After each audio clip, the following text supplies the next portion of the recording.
So the Zohar says, Pikuda litein machzis shekel, that there is a command, that there is a specific mitzvah to give half a shekel coin as a donation to the temple. Now, this concept of half a shekel coin was something which was specific to the time of the tabernacle, where a male over the age of 20 gave a half a shekel coin, which went towards the adanim. Adanim are the foundations of the temple, and went towards the communal sacrifices. So the half a shekel coin, we're going to see from the Torah, was half the amount of 20 gera. That means it was 10 gera. Okay, whatever that means. Let's hold that thought for a second. So, what is this mitzvah to give a half a shekel coin? What was it all about? So the deal was, it was the males, but it was not just the males. Anybody that wanted to give, and in fact, it's brought down in halakha that somebody that wants to give for his wife or daughters or whatnot, they may give this half a shekel donation. And if they do give it, they should make sure to continue to give it, because it's kind of considered what we call a neder. So the inner teachings is that the half a shekel coin is applicable for everybody, right? So what is this concept of a half a shekel coin? So the Zohar says, Pikuda litein machzis shekel b'shekel HaKodesh. There is this special commandment to give half a shekel. Raya Mehemna. So Rabbi Shimon asks the Raya Mehemna. Who is the Raya Mehemna? Raya Mehemna. Raya Mehemna translates into faithful shepherd. Moses. Our faithful shepherd. That's Moshe Rabbeinu, Moses. So Rabbi Shimon Bar Yochai is speaking directly to the soul of Moshe Rabbeinu. He was able to reach any target he wished, anybody he wished. He could get the appointment, right? And just right away, reach that. So he wanted to speak directly to the source. Who's the source? Moshe Rabbeinu. Was he not some people say he was Moshe Rabbeinu? There's a connection between the soul of Moshe Rabbeinu and Rabbi Shimon. So Rabbi Shimon asked Moshe Rabbeinu, Raya Mehemna, man machzis shekel. What is this half a shekel donation? What is it all about? In other words, what is it all about on an inner level? Iu, that is kegon chatzi ahin. So it's interesting that Rabbi Shimon doesn't even wait for an answer from Moshe Rabbeinu, but Rabbi Shimon himself interjects and answers, what is the half a shekel? So Rabbi Shimon, right? There's no disrespect to Moshe Rabbeinu. That's the question. Right, you're right. It's not 100% respectful. But this is Rabbi Shimon who we're talking about. And Rabbi Shimon could, he felt that he had an answer, and he wanted to run that answer by Moshe Rabbeinu and see what he thought about it. So this is the answer of Rabbi Shimon. So let me just give an intro into this answer, okay? Because this answer is quite deep. Obviously, it's a Zohar. And the Zohar is no light treading over here. You go directly into deep waters, right away. There's no, it's just right into it. And this is what Rabbi Shimon basically alludes to. So we know that there's a scale, okay? Actually not such an olden day scale. I mean, you could still find it in certain fish stores. In certain places, you can find a scale which has two parts to it. The scale has the part that has the weight on it, right? And has the other part of the scale where you put the item, you put the food, whatever it is on it, and you balance out exactly how much is the cost of whatever it is that you're selling based on the weight which you are designating as the price, correct? Now, in between that scale, okay, there has to be something which holds the scale. There has to be the medium which holds the two parts of the scale, okay, which balances out the weight and the item, okay?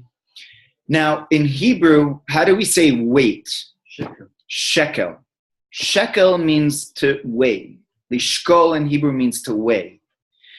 So Rabbi Shimon gets into this concept, into this imagery of the weight, right? Trying to explain what the half a shekel is based on what is a weight, what is a scale. And this is what he says. Ihu, that is kagon chatzi hahin. That is 2 hays. V'da vav memutza ben shnei hahin. Avna lemishkal ba da yud. Let me translate that. So he says that essentially we have the entire tetragrammaton. We have the yud k vav k involved in this imagery of the scale. And he says that the 2 parts of the scale are the 2 hays. The vav is what balances the 2 hays, and the yud is the weight, which is the designated weight of the scale, the worth, the value of the scale. And he says that is the letters yud, k, vav, and then k. The K is the 2 bits of the scale. The 2 bits of the scale. And the Vav is in between, and the Yud is the weight. Is the weight. Exactly. Exactly. Now, we may ask ourselves, what in the world does this mean? What does that concept mean? What does it have to do with a half a shekel coin? This over here is very deep, is very esoteric knowledge. Now, I'm just going to go a little bit further in the Zohar before I explain, and I'm going to be using this book called the Biurei HaZohar, the Explanations of the Zohar, which is the book of the Alter Rebbe's son called the Mittler Rebbe, who explains this concept. Okay, let me just go a little bit further, so just we get a certain closure on the actual words of the Zohar. So the Zohar continues, Esrim Gera Shekel Da Yud. When it talks about the worth of the shekel, the actual shekel, the currency of the shekel in those days was 20 gera. Okay? 20 gera, in other words, 10 gera is half. So he says, Esrim gera shekel da yud. That is the letter yud. Now, why is that? Because yud is, in fact, if we take the letter yud, and this is actually explained by the Arizal, that the letter Yud itself, if we spell it out, we get Yud, and then we get a Vav, and then we get another Dalid. And together that spells out Yud, but that equals 20. Okay. So it's very interesting that the letter itself, Yud, which equals 10 in the gematria, in the numerology worth of it, is actually equal 20. So he says, half a shekel, right, of esrim gera equals 10 gera, is only half of the value, which we're going to explain attempt to explain in a couple of minutes. The Zohar continues, Ha'ashir le'yarbe da'amuda demtza'ita. So the rich man may not give more. Lo yarbe al eser. The rich man may not give more than 10. V'hachi itmar b'sefer yitzira. This is what is brought in the book of formation. Eser spheres belima eser v'lo chabasar. That there's only 10. There's a cap of 10, but 10 and not 11. V'adal lo yamit, and somebody who is impoverished, somebody who's poor, may not give less. Da tzaddik, that is a tzaddik. Lo yamit be'eser, he may not give less than 10.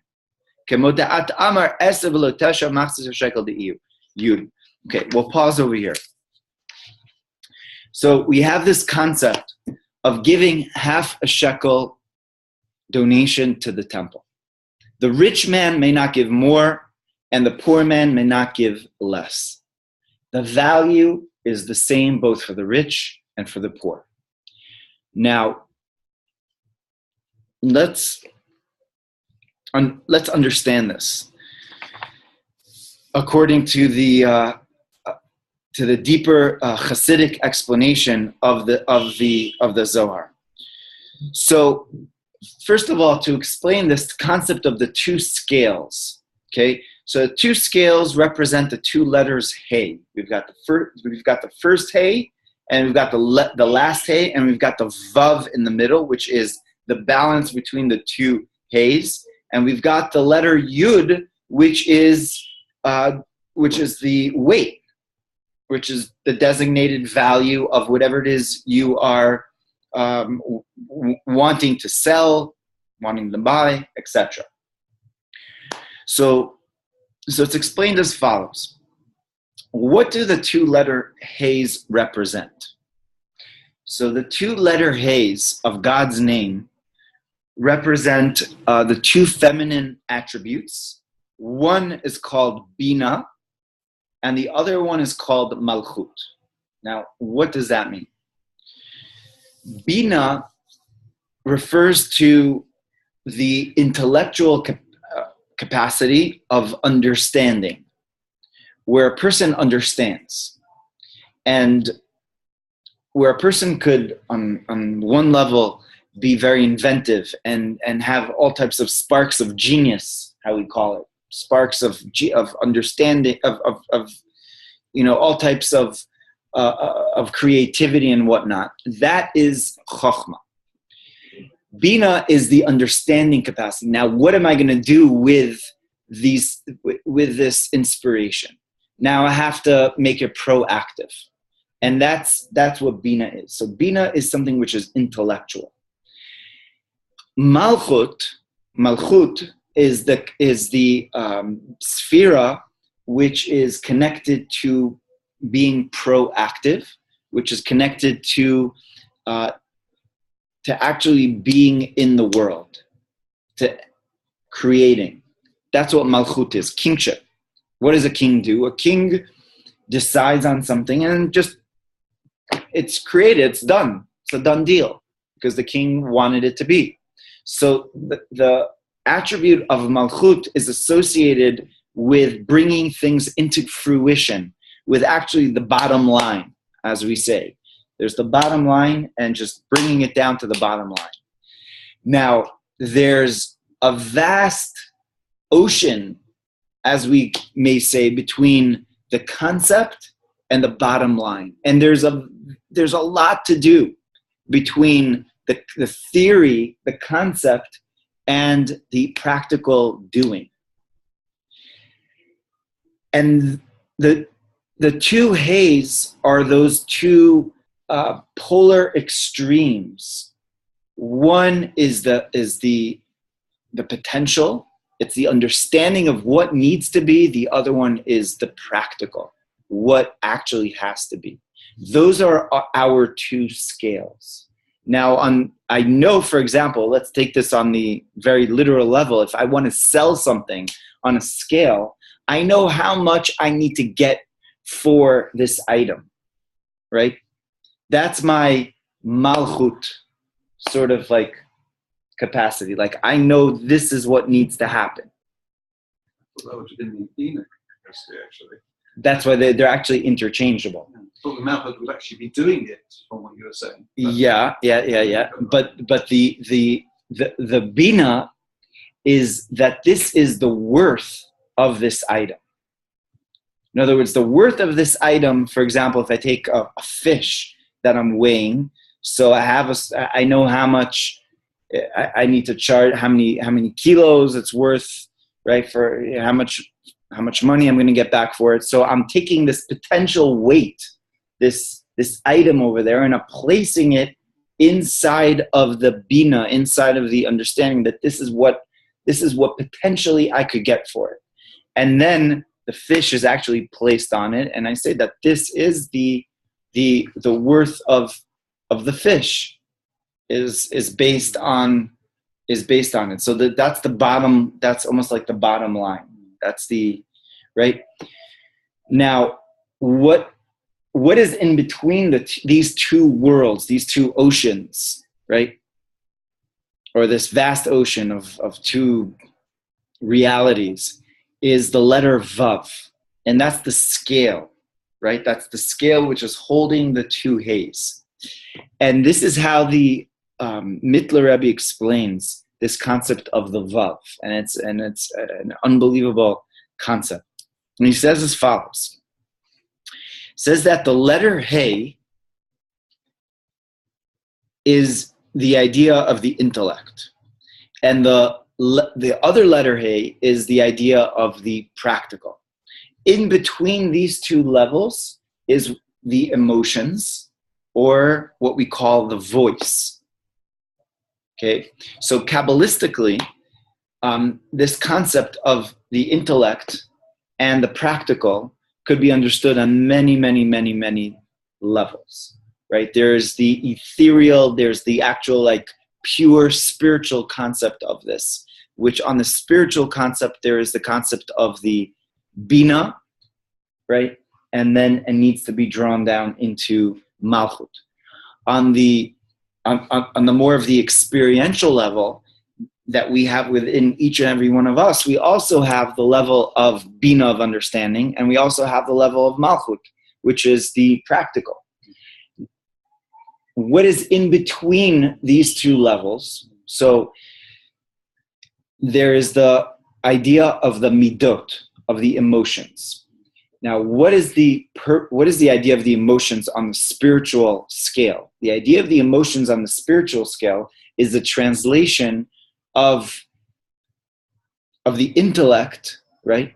It's what the intellect knows is now understood, and now needs to be translated, and it needs to be brought down before it could actually be something which is practical.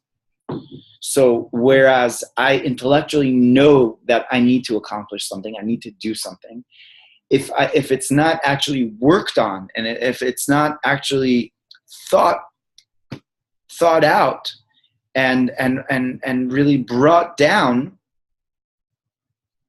so then it's not going to happen on a practical level. It's more like the driving force, isn't it?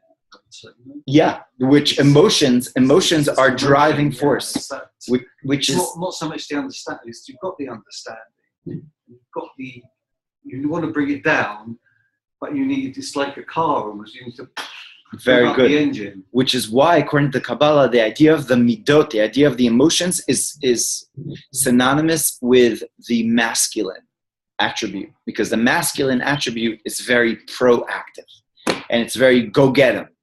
Right, so there is what I know, and now there's a target, and now I'm working towards the target. I know already that this is what I need to be doing, and I wake up every morning and I try to hit that target. That's the proactive attribute, which is called the midot, which is the emotions which are infused by the intellect, and then there is the actual effect. There's the actual, bottom line, which is the malchut. Now, so he says that's one level of understanding it. The other level of understanding it is that it's the voice. Because what is the voice? What is the voice? Okay? תודה. אבל בשקט, okay? The actual voice is the idea of translating what a person knows intellectually and into speech, because speech is the translation of the knowledge into the practical. Right now, speech is actually now the concept is expressed. So that's what voice is, because without voice, a person can't translate what they know, right? They could just leave it there on the intellectual realm. So the Mittler Rebbe explains that this is the concept of the scale, that in between the two letter H's, there's the Vav, which are the emotions, or there's the voice, which is translating the intellectual into the practical. Yes. So now he explains that this concept of the yud, okay, is something which is another division of the two-letter Heys. So we've got the letter Hey, which is the Bina and the Malchut, right? And then the Vav in between. But also, this letter, this division actually stems from a higher level of division, right? The practical and the intellectual actually stem from within Chokhmah itself, within intellect itself. The letter Yud itself is divided into two. It has the Yud in it of itself. Those are the 10. That's Yud is 10. But then Yud, the way you divide it up, right? The way you equate what we call the milui, what is inside of it is 20. So what does this mean? What does this concept mean? So we find that when a person speaks, there's two aspects of what it is that they're saying, okay, and how we could judge what they are saying. We could either look at what they're saying based on practically what they are saying, and sometimes we can get stuck in the actual wording of what it is that they're saying, right? So the words are this and this and that, and the person could view, those words and contemplate them, and okay, but maybe the person who said those words is actually thinking about, completely other things. They said those words, but they're thinking other things. This is the way you interpreted the words. And maybe the person who said these words is actually thinking, while they're saying these words, he's thinking about other concepts while he's saying them. Okay, possibly. Or the person actually means what they say, and they actually express what they mean in a clear way. He says, this is this concept of the Yud. And this is this concept of the impregnated Yud.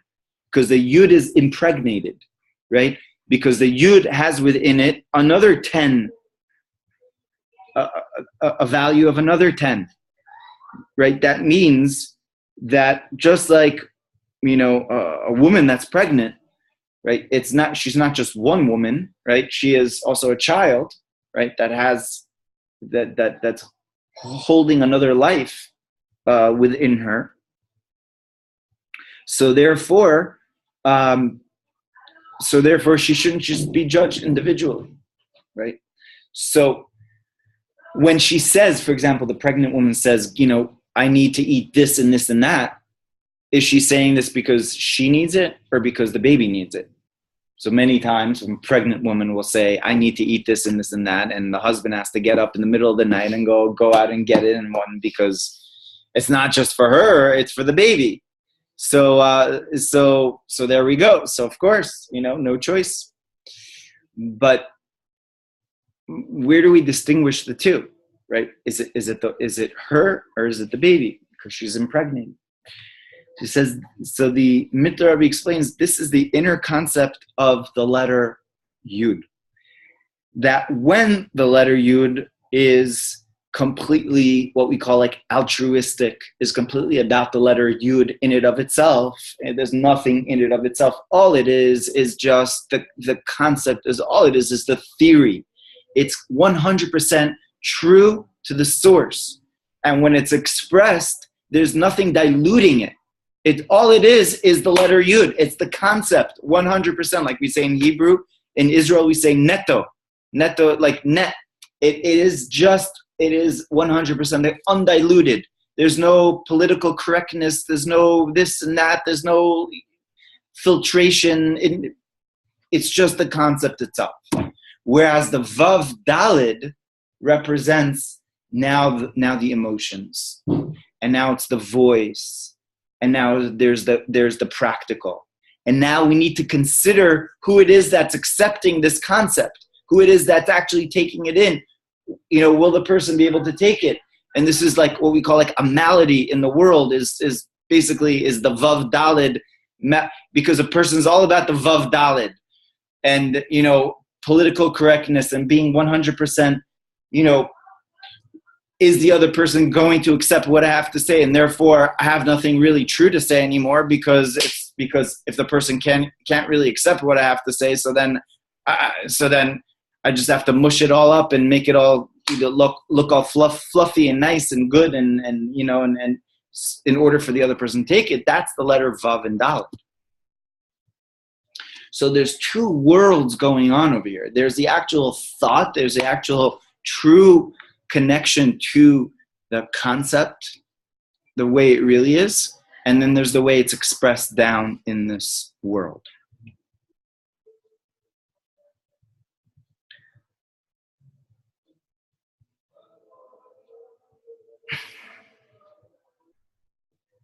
So what causes this, the shekel, okay, this weight to actually be measured and to actually be reflective of its true nature, right? That within the Vav Dalid, it should actually express the letter Yud itself. In other words, the half a shekel the half of it should be the half which is expressing the right half, right? The half which is true to the source, which is really the inner message over here of the Zohar, that we need to be connected to the inner half. How are we connected to the inner half?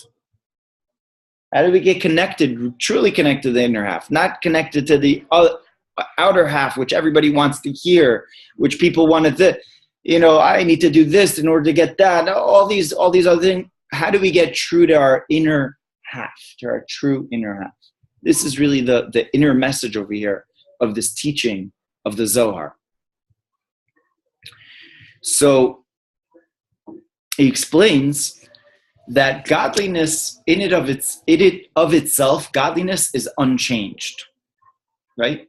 Godliness is unchanged. Godliness is true. Like emes havaya le'olam, that Hashem is true forever. In other words, truth is unchangeable. However, there still is an element of godliness which is condensed, which is what we call mitzumtzam, which is constricted within the world, right? And according to Kabbalah explains this concept as the tzimtzum, that there's four general worlds that godliness, that the Ein Sof, that the infinite level of godliness needs to condense into. Starts off in Atzilut, the world of emanation, and then goes into world of creation, the world of formation, the world of asiyah, of practicality, right? Of action. So does that mean that God has changed because God now became expressed within worlds? So the answer is no. God is in it of itself is not changed, right? But what occurred over here? What occurred is what we call the hitlabshut, what we call that godliness now becomes enclosed, now has garments. He becomes enclosed within these levels of expression. And it starts off on the highest world, and within that, and then it descends down into the lower worlds. Now, all of this hitlapshut, this level of enclosement, begins with chokhmah. And this is the concept of the scale. the weight which is on the scale. Where does it all start off with? It all begins with the concept of the scale. The scale is really the starting point of the entire infrastructure. The entire weight, the scale. What is the scale all about? If you don't have your right weight, then you can't sell whatever it is that you're selling. You can't get the value which you wish to get because you don't have your weight. And it all starts off with what is the weight. So spiritually, right, Kabbalistically, the concept of the weight refers to the idea of Chokhmah, right? Because that's the first letter of the name of God. We've got the 4-letter name of Hashem, which is Yud, and then we have the Hey, and then we have the Vav, and then the last Hey. But it starts off with the letter Yud. And the letter Yud, smallest letter of the alphabet, is the letter which is a receiving letter. And it's the letter which just, all it is, it just receives from what is above it. Now the question is, what is above the letter Yud? So the answer is, depends where that letter Yud is situated.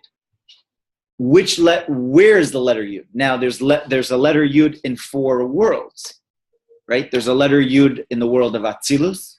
There's a letter Yud in the world of Bria. There's a letter Yud in the world of Yetzirah, and the letter Yud in the world of Asiya. It all depends what the perspective is. It's just like when we take somebody who's brilliant and we give them, and we put them in a certain habitat, put them in a certain place that they grow up. They'll grow up in a certain way based on what they were able to know, their education that they received, their makeup and whatnot, right? Is it nature, nurture, whatever? But that person's brilliant.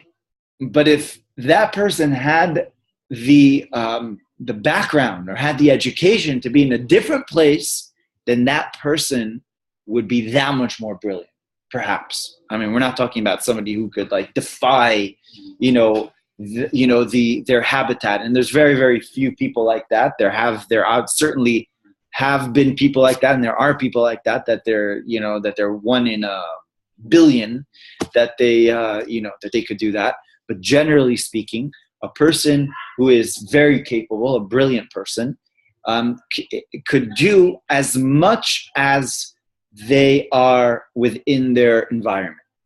So this is also true on a spiritual level, right? So we have the 4 spiritual worlds. So we've got the highest spiritual world, the world of Atzilus. And that highest spiritual world is the world of emanation. And from that perspective, there's just godliness.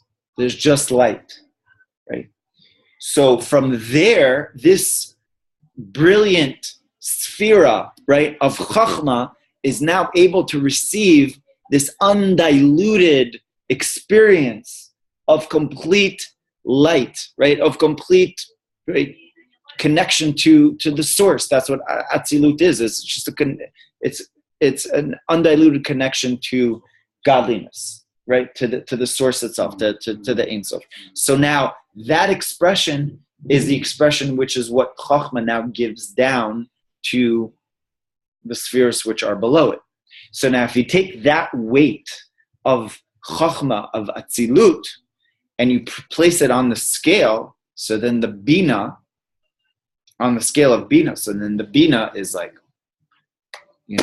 understanding that, whoa, this is now worth a lot. This is the worth of this item and whatnot, right? And now the bottom line worth is going to be that much more, right? But then you take the Chokhmah of Bria. So now the world of Bria is a world which is the world of creation. And now the next world is already, there's already a potential for creation. And we say that there is already something which is outside of godliness, of complete infinity. Atzilus is completely true to its source. But Bria is now an expression of the possibility of something else besides godliness, right? And that's why we say that there is a possibility within Bria for there to be negativity. In Atzilus, there's no negativity. In Bria, there is a possibility, and according to Kabbalistic sources, there's like 25% possibility for negativity. 70%, it's 75%. It's all good, right? So when you take that understanding and you put it on the scale, that understanding now is a different weight than what it is in the world of Atzilus, right? And this continues on, and right in the world of Yetzirah. The world of Yetzirah is the lesser of an understanding, and the world of Asiyah is even less of an understanding. So, therefore, Chachma is relevant to where the Chachma is received, and the weight is therefore different, right? The weight of the Chachma is different once it's placed on that scale of Bina. And that's what the Zohar says, that the letter Yud over there is the letter Yud, which is placed on the scale.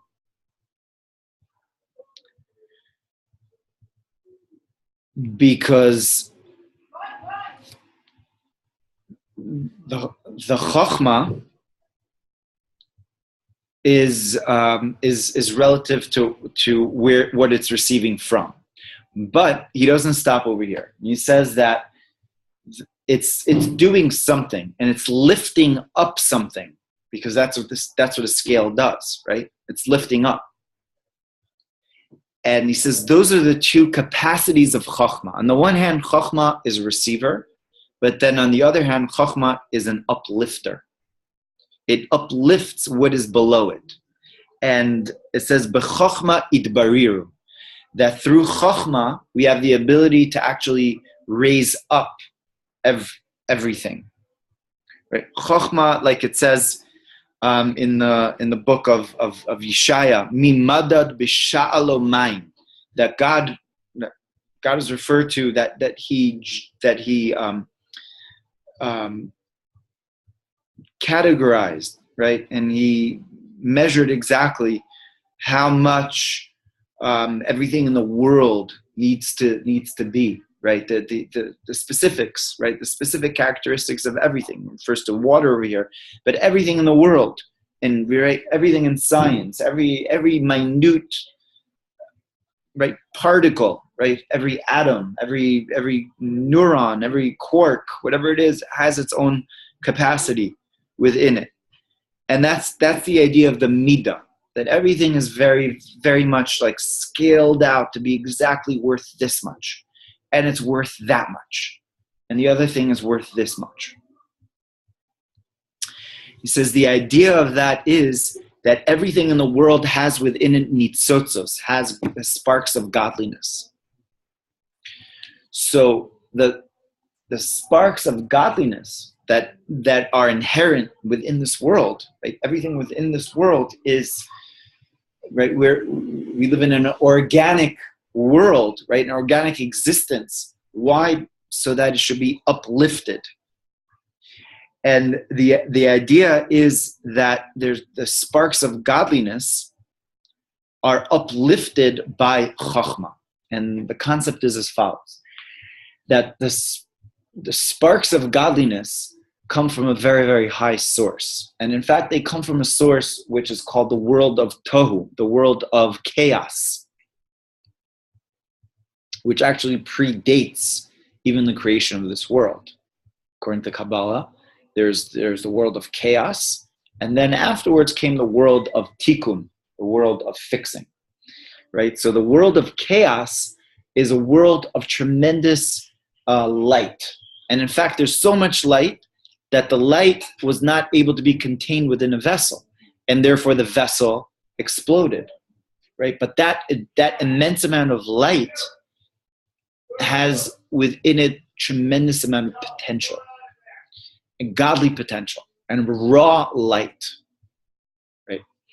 And Kabbalistically, we are in this world in order to fix, in other words, in order to contain those lights and bring them into make them usable, right? Use them and put them into our, so to speak, repertoire, right? Take those lights. So the world of tikkun, the world of fixing, is a finite world. It's a world which everything is very, very exact. Everything is very measured. There's everything is the way it is, right? Everything is tagged and everything is perfect. Whereas the world of Toh is there's light and there's tremendous amount of raw energy, right? So the idea is that within the world of tikkun and we need to uplift those lights. And how does it become uplifted? Through chokhmah. B'chokhmah itbarir. So by using the capacity of chokhmah and by actually measuring those sparks of godliness, right? And that means that by using a finite tool, which the finite tool is chokhmah. So on the one hand, it's a contradiction, right? The chokhmah is actually contradictory, because on the one hand, chokhmah is receiving from an infinite source, but yet chokhmah is also containing, and it's also uplifting the lower source, and it's limited in its comparison to the lower source, which actually stems from a very, very high source. So by using the intellect, which is what chokhmah is, right, we are able to actually uplift those sparks of godliness and to raise them up. Is chokhmah the yud? Yeah, that's the letter yud. Yeah. Right, exactly.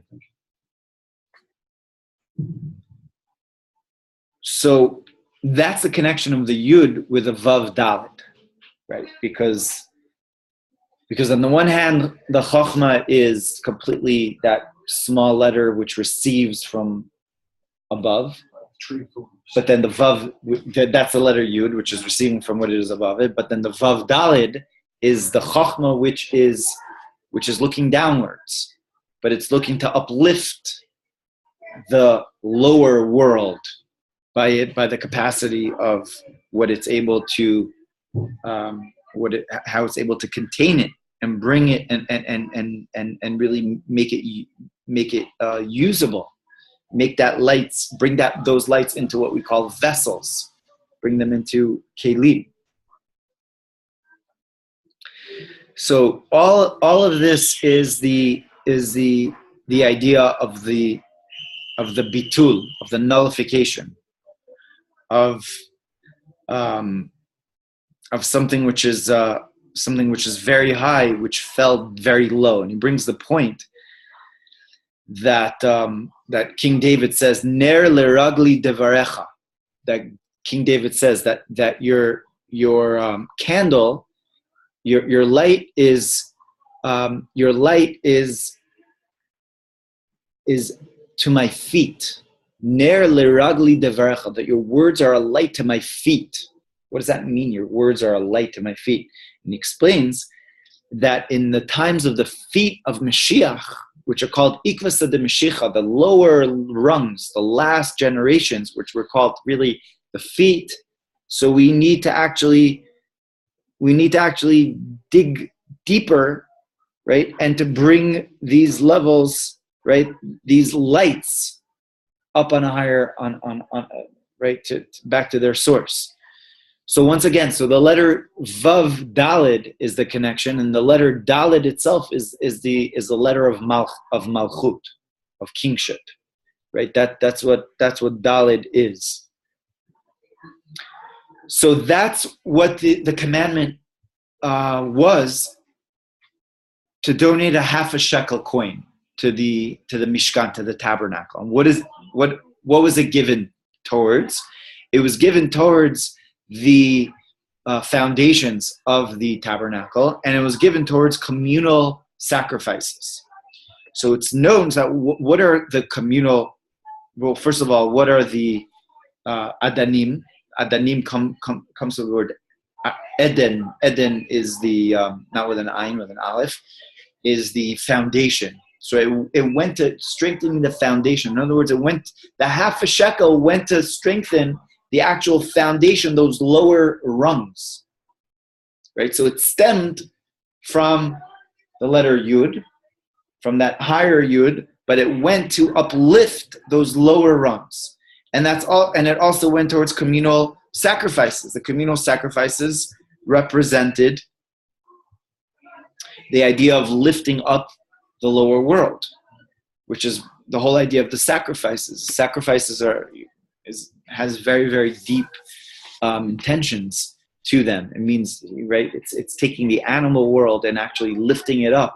It means taking the animal, right, the idea of the nefesh ha'ba'amit, the animal soul, taking everything which is down, which is low, and actually lifting it up. We're lifting it up to on the mizbeach, on the altar, and on the altar it says the altar there was a fire in the shape of a lion, which ate up the sacrifices, right, which represented the idea of the fixing of these two dimensions of the ban and ma, which according to Kabbalah represented the idea of the animal, right? That the idea of the animal was now uplifted by the letter ma. Ma is in Gematria Adam. Ma 45 is Adam, is Adam, and ban is behema, right? Is an animal. So the idea of the sacrifice that was brought on the temple was the idea of the lifting up of the animal, and it was consumed by the light of ma, the light of man. That's the idea of tikkun, taking the lights of tohu and raising them up. And more specifically about the adanim, those foundations, they were made from shittim wood, from which are called acacia wood, and that acacia wood comes from the word shtut, which means craziness or silliness, and it means like actually lifting up the silliness, the craziness of the world. So you have craziness, which is that light of tohu, right? And the whole temple was actually made from these acacia wood, from the shittim wood, because the whole idea of the temple, more specifically the idea of the foundation of the temple, is the idea of taking the craziness of the world, taking the beyondness of the world, right, and lifting it up into holiness. That's called shtut tikdusha. It's called craziness of holiness, right? Which is what it's all about. So how does this all come about? All this comes about through the letter Yud, and that's what the Jewish people gave in the desert. They gave half a shekel coin. In other words, what they did is they drew. By giving this donation, practically speaking, when they gave it, they drew these 10 spheros, which are in the ma, the level of the actual, the very 10 spheros itself, right? In it of themselves, which are true to their source. This is what they drew down, and with that, they were able to uplift all the sacrifices for the entire year. And they were able to actually instill within the tabernacle, within the temple, this attribute, right, of lifting up the world, because it came from those 10 spheros, right, which are true to the source.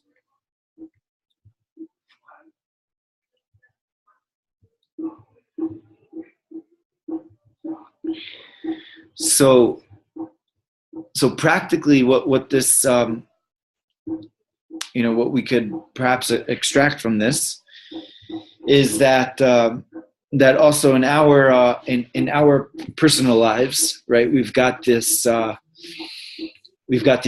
letter yuds which are constantly going on, and we could live, in potential and thinking, this is the potential me. This is who I could be.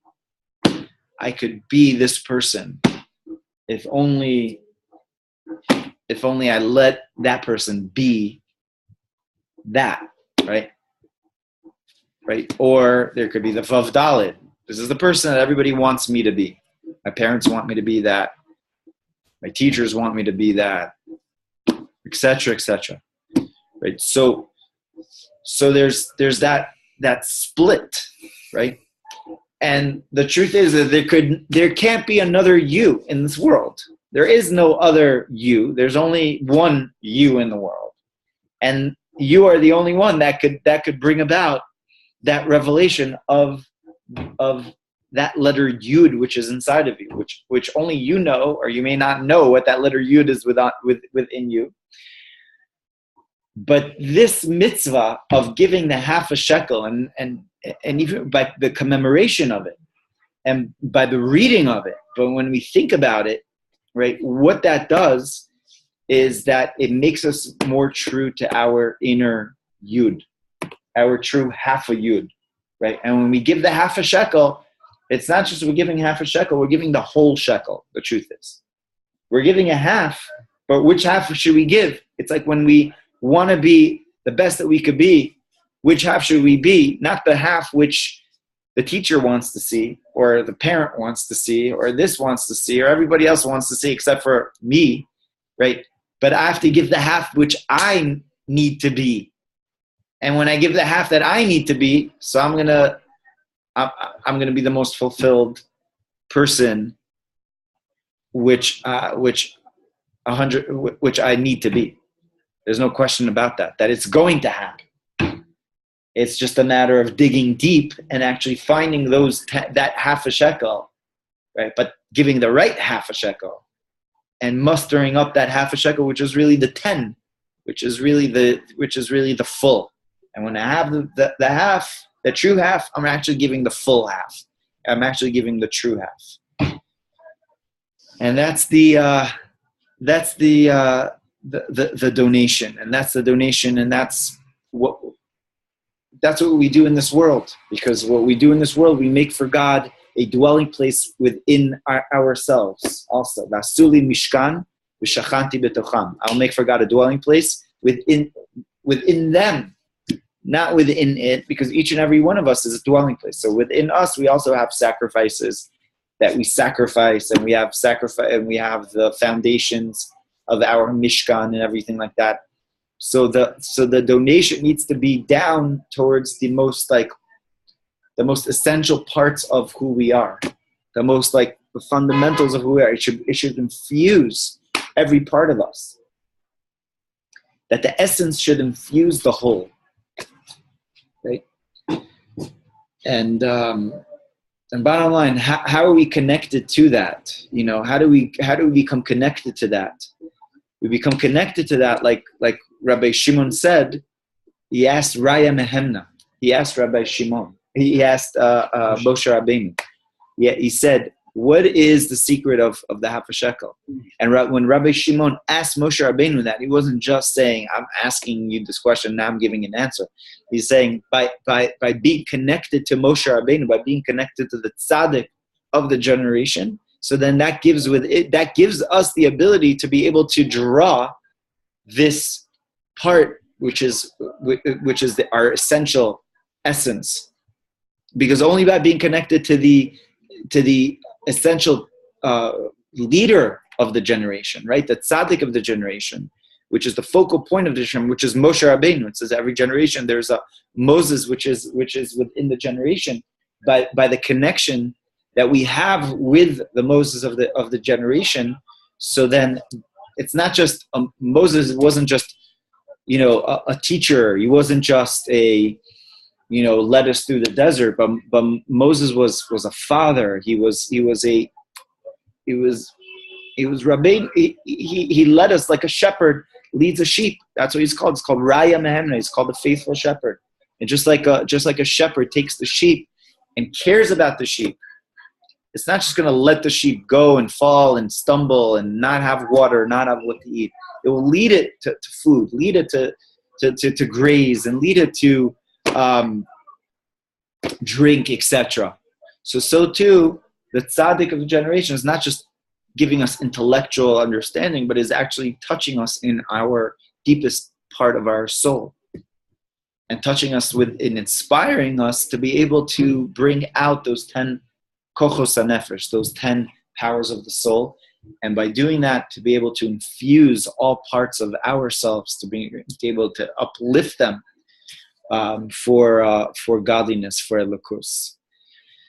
So, Mitzvah Hashem, so we should be zoche to, we should merit to connect to the Moshe Rabbeinu of our generation, and to really connect the 10 powers of the Spirit in us, and to be able to bring them out. And when all of us do that as a people, bring them out as a all together. So then what that does is we